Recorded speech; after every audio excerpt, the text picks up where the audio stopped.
Well, it's time now to take a look at the French papers. Belle Lupton is with us in studio. She's been scouring them all morning. Good morning to you, Belle. Hi, Eve. Now, this ongoing migrant crisis in the north of France still taking up a lot of pages, I imagine.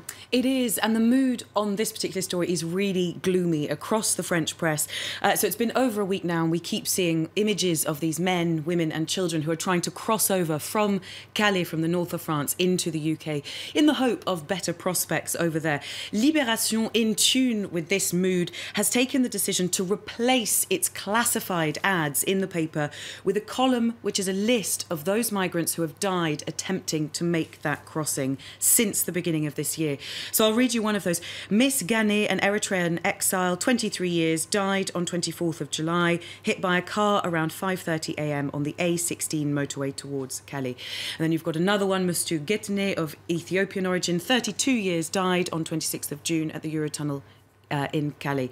There are 12 names in total. It makes for some quite upsetting reading because some of them have no surname, some of them have no name at all. And the list finishes with the following from the editors underneath. The families will never be able to bring home the bodies of their relatives.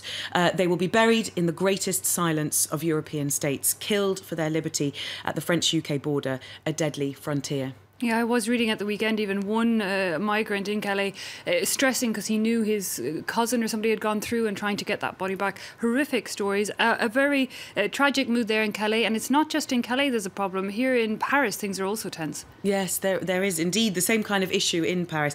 Libération goes on in its paper to talk about the migrants who have set up a camp in the south of Paris in an area that's known, or famous rather, for its design and fashion.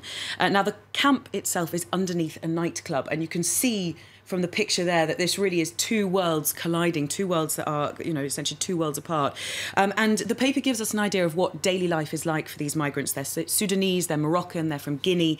And it says the days are filled with administrative tasks, so waiting for aid from NGOs, waiting for police who come and count them, and then their nights are filled with essentially the soundtrack of the club upstairs.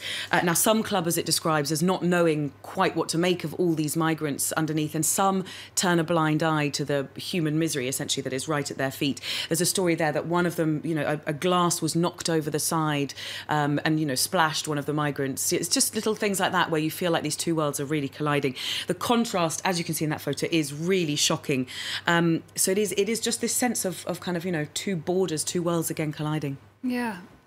There is, however, a poll carried out in May at the end of the year that said immigration was people's #1 concern on that. It is, and that's actually, this is the political angle of this whole crisis, which is Le Figaro sort of pointing out. The migrants have become a pawn, essentially, in political campaigning, especially regional campaigning. So here you go, this is an article from Le Figaro.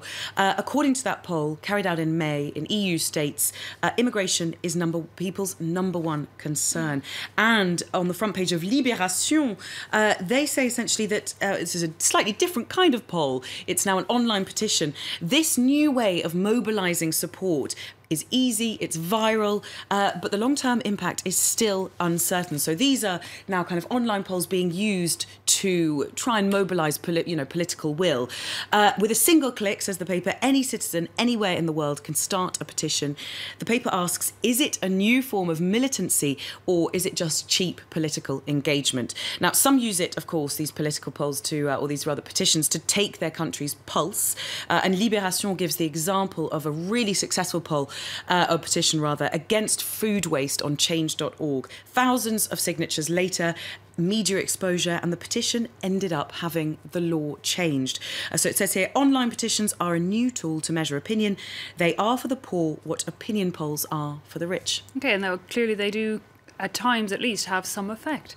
Well, I see that was the front page of Libération there. However, I had spotted the front pages of both Le Parisien and Figaro. Now, they both, okay, Parisien has a bit of sport as well, but they both talk about our holidays. Yes, because, of course, when it gets to August, France shuts down. It really does. Yeah, and so all that there is in the papers at the moment is this kind of, yeah, we're all on holiday. It's the, you know, school's broken up, sadly not for us. But the big issue for the Figaro is the staycation. So more French are staying at home rather than going abroad for their holidays. Why? Well, Le Figaro says because the purse strings have tightened. They haven't got as much money as they might have done 10 years ago. Le Parisien seems to say the same thing in a cartoon that it's got. It shows a couple on a flying carpet made of a bank card, and there's a caption that reads, "It would surprise me if your magic carpet took us very far this year." Now, Le Figaro, going back to that paper, says that, sure, money may be one reason why people aren't leaving France, but actually safety is their other priority. They're scared of going to certain countries. So it says, I'm quoting here, "The world is not in a good shape. 10 years ago, walking in the Sahara, visiting Palmyra and discovering the treasures of Leptis Magna on the Libyan coast were all possible and sought after. The new destinations now, it says, though, might be Cuba and Iran." And Eve, if you're bored of your sun lounger, if you're planning on going on holiday anytime soon, you can always join in on a new sport, which Aujourd'hui en France highlights or spotlights. This is flip-flop throwing, and it's taken really seriously in a village in the south of France, which is holding its 13th World Championship of the sport. Now, the aim is to throw your shoe as far as you can without injuring any of your fellow competitors. And the record is about 40 metres. 40 metres? Mm-hmm. My gosh, that is some impressive throw. I know. Well, apparently they have had injuries and casualties, so they've tried to impose new rules. But I mean, it's been going for 13 years, which strikes me. And world, I wonder what countries take part. This is all baffling to me. I can't believe people actually travel to take part in a flip-flop throwing competition. The list of countries was not revealed, so I'm not sure. It may just be a... And how could it flip-flop hurt somebody? Yeah. Well, you have to throw it from your foot. So as you could see there, the man was kicking it. You have to throw it you launch it from your foot. It's sort of shot put for the feet. Okay, sounds interesting. I have to say, it is tempting to go down. I think it could be a lot of fun. Belle Upton there with the French Press Review. Thanks indeed for that.